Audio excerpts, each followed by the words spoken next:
দেশ বিরোধী কাজ করবেন, বিরোধী দলের বিরোধী ষড়যন্ত্র করে সমস্ত ডিসি, এসপি, সচিব এরা জামাতের সংখ্যাগরিষ্ঠ বিজয়কে ঠেকিয়ে দিয়ে বিএনপিকে ক্ষমতায় এনেছে। মাত্র 2 মাসের সরকার, আপনারা 2 মাসের সরকার কেন হবে? আপনারা এখনই বলা শুরু করেছেন 17 বছর লাগছে আওয়ামী লীগের, বিএনপির লাগাতে 17 দিন লাগবে না। ইন্টারিম গভর্নমেন্টের যে উপদেষ্টা খলিলুর রহমান, ওনাদের আইনমন্ত্রী, পররাষ্ট্রমন্ত্রী হয়েছে, এবং আমার জামাত শিবিরের লোক যে ছিল না তার প্রমাণ হচ্ছে রেজওয়ান চৌধুরী বন্যা নিজেই বলেছে যে তাদেরকে, জামাত শিবিরকে ক্ষমতায় আসতে আমরা দেই নাই। ডিপ স্টেটের ষড়যন্ত্র করে সমস্ত ডিসি, এসপি, সচিব এরা জামাতের সংখ্যাগরিষ্ঠ বিজয়কে ঠেকিয়ে দিয়ে বিএনপিকে ক্ষমতায় এনেছে। তো এইটা তো প্রকাশিত, পত্রিকায় প্রকাশিত, মিডিয়াতে প্রকাশিত হয়েছে, এবং খলিলুর রহমান সাহেব তো প্রকাশ্যেই ওনাদের সাথে আছেন। তাহলে যিনি ওনাদের মন্ত্রী হয়েছেন তিনি ইন্টারিম গভর্নমেন্টে থেকে নির্বাচন পরিচালনার কাজের সাথে সম্পৃক্ত থাকলে কিভাবে করে নির্বাচন আসলে অন্য দল জিততে পারবে? তারা তো জিতাই আনছে বিএনপিকেই। আর আপনার দ্বিতীয় প্রশ্ন ছিল যে কিভাবে মহিলারা একটু ভবিষ্যতে নারীদের সমানভাবে রাজনীতিতে অংশগ্রহণ নিশ্চিত করতে কি ধরনের পরিবর্তন জরুরি বলে আপনি মনে করেন? আমি অবশ্যই মনে করি যে আমাদের পুরুষদের মানসিকতার পরিবর্তন হতে হবে, নারীদেরকে ময়দানে কাজ করার পরিবেশ সৃষ্টি করে দিতে হবে।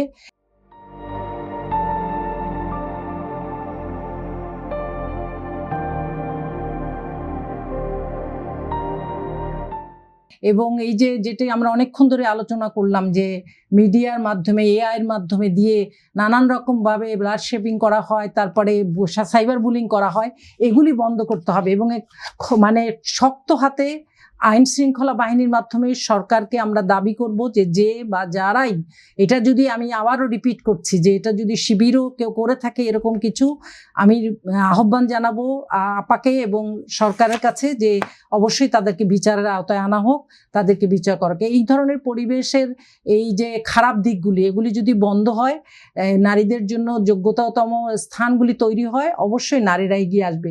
কারণ আমরা জানি যে নারীদের মধ্যে অনেক যোগ্যতা সম্পন্ন নারী রয়েছেন সব দলেই, যারা এই জাতিকে আসলে অনেক কিছু দিতে পারবেন।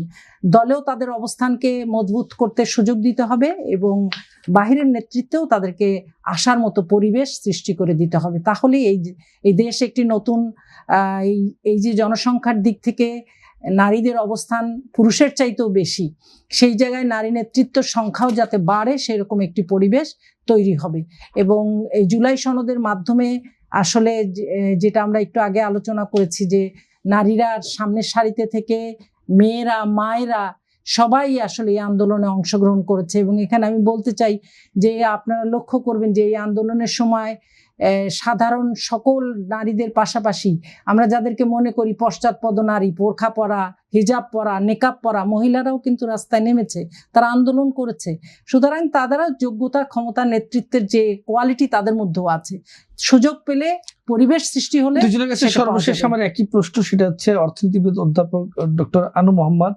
তিনি একটি অভিযোগ করেছেন সরকার 2.5 মাসের কাজের মূল্যায়ন করে, যে অর্থাৎ 2 সরকারেরই করেছেন, অন্তর্বর্তী সরকার এবং এই সরকার, যে বর্তমান সরকারের নীতি হচ্ছে সবার আগে যুক্তরাষ্ট্র, এই নীতিতে সরকার চলছে। কি মনে করেন আপনি শিরিন সুলতানা?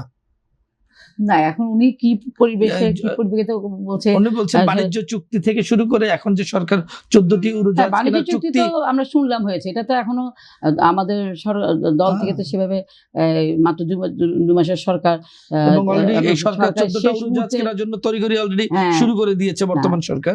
সেই 2.5 মাসের কাজের মূল্যায়ন করেই বলছে যে সরকারের নীতি হচ্ছে সবার আগে যুক্তরাষ্ট্র। না, এটা ঠিক বলেননি উনি। আমরা তো বলেছি যে আমরা আমাদের দলেরই হলো প্রতিবাদ্য বিষয় হচ্ছে যে আমরা বলতে চাই যে দেশের বাইরে আমাদের বন্ধু আছে কিন্তু কোনো প্রভু নেই। এই নীতিতে আমাদের শহীদ রাষ্ট্রপতি জিয়া রহমান এই নীতিতে বিশ্বাসী, এবং তার যোগ্য উত্তরসূরি বেগম খালেদা জিয়া এইভাবে দেশ চালিয়ে আসছেন, এবং তাদের দুজনের যোগ্য উত্তরসূরি তারেক রহমান, তিনিও একই নীতিতে বিশ্বাসী। ভারতের প্রতি হাত বাড়িয়েছেন, চীনের প্রতি হাত বাড়িয়েছেন, সবার প্রতি দেশ চলছে। আমি মনে করি যে মাননীয় প্রাইম মিনিস্টার উনি সংসদে কথা বলবেন, উনি ওনার অভিব্যক্তি প্রকাশ করবেন এবং এই যে যেগুলি অভিযোগ উঠছে উনি নিজের মুখে জবাব দিবেন। আমরা দেখি যে উনি কোনো কথা বলেন না, ওনার পক্ষ থেকে স্বরাষ্ট্রমন্ত্রী সবকিছু বলেন, আইনের ব্যাখ্যা উনি দেন, যে পররাষ্ট্রনীতির ব্যাখ্যা উনি দেন, স্বরাষ্ট্রনীতির ব্যাখ্যা উনি দেন, সবকিছু উনি দেন। আমরা উনি চাই পারেন যে বলে দেন, না, অসুবিধা এটা কি? তাহলে প্রধানমন্ত্রীর কাজ, প্রধানমন্ত্রীও দিয়েছেন, প্রধানমন্ত্রী কথা নির্বাক বলছেন। চলচ্চিত্র উনিও হয়ে কথা বসে বলছেন। থাকলে না, তো কে হবে না। বলছে? এটা আপনার এটা তো এইটাও কিন্তু একটা জামাত ইসলামের নেগেটিভ এইটা প্রচারণা। আমরা এটা চাই আপনাদের যে নেগেটিভ প্রচারণা। আপনারা উনি, শুনেন, মাত্র 2 মাসের নিজের- সরকার, আপনারা না, 2 মাসের প্রচারণা সরকারকে কেন হবে? আপনারা আপা, এখনই ওনার- বলা শুরু করছেন 17 বছর লাগছে আওয়ামী লীগের, বিএনপির লাগাতে 17 দিন লাগবে না, এই ধরনের কথাবার্তা এটা বলে তো আপনারা এখনই ইতিহাস কথাবার্তা স্পিকার বলতে বলেছে চান যে এবং আপনাদের বাংলাদেশের নেতা ইতিহাসে, এই কথা বলছে। বাংলাদেশের ইতিহাসে this is the first time any opposition party ruling this way, যে তারা এইভাবে সরকার দলকে সাপোর্ট দিয়ে, সমর্থন দিয়ে, সহযোগিতা দিয়ে এই পর্যন্ত সংসদের দেওয়ার ভিতরে, কথা বলছে। সংসদের ভিতরে এবং সমর্থন, সারাক্ষণই বাইরে বলতেছে। এসে বলেন এক্ষুনি ফেলে দেবো, না, এই তো বাইরে- আপনাদের অবস্থা। এখন আপনারা আপনারা বাইরে এসে বলছেন এক্ষুনি সরকারকে আপনারা পদত্যাগ যা করতে হবে। ভুল করবেন, দেশ বিরোধী কাজ করবেন, বিরোধী দলের দেশ কাজ কি? বিরোধী কাজ হয়তো প্রমাণ তো করতে পারবেন বিরোধী না। দল দেশ তো- বিরোধী কাজ করতে এই যে অসংখ্য বললাম ধন্যবাদ। ব্যাংক আপনাদের রেজুলেশন দুজনকে নিয়ে মাসে কথা সরকার বললাম।